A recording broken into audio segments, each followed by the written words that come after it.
აუცილებელი მათი მონაწილეობა, ხო?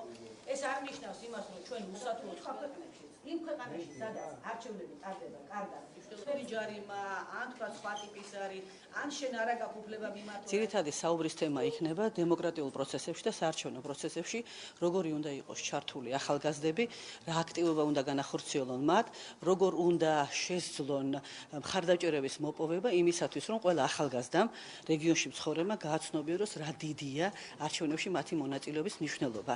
დემოკრატიული პროცესები თავისთავად არ იქნება, დემოკრატიული პროცესებისთვის აუცილებელია ხალხის მონაწილეობა, ესაა სწორედ დემოკრატია და განსაკუთრებით ახალგაზრდების. იმიტომ რომ სამწუხაროდ ბევრმა სოციოლოგიურმა გამოკითხვამ უჩვენა, რომ ახალგაზრდები ისე აქტიურები არ არიან თავისი ქვეყნის მართვის პროცესში, როგორც ეს უნდა იყოს. ასეთი ტიპის შეხვედრებს ძალიან დიდი მნიშვნელობა აქვს, იმიტომ რომ ახალგაზრდები არიან უფრო ინფორმირებული, იციან როგორ გადასცენ მოპოვებული ინფორმაცია, მათ აქვს საშუალება გაუზიარონ თავიანთ მეგობრებს, უფროსი თაობის წარმომადგენლებსაც და თითოეული ახალგაზრდა ცდილობს, რომ თავის წვლილი შეიტანოს დემოკრატიის მშენებლობაში. მით უმეტესად ჩვენი დასავლელი პარტნიორები ძირითადად აქცენტს აკეთებენ ამ არჩევნებზე, როგორ ჩატარდება ეს არჩევნები, იმის მიხედვით განისაზღვრება საქართველო არის თუ არა დემოკრატიული და როდესაც ხელისუფლება იძახის, რომ დემოკრატიულია საქართველო, ჯერჯერობით ჩვენ ვართ გარდამავალი ტიპის ქვეყანა და ჯერჯერობით დემოკრატიას საუბარი არ არის, ეს არჩევნები გვანახავს, რამდენად დემოკრატიული არის ჩვენი სახელმწიფო.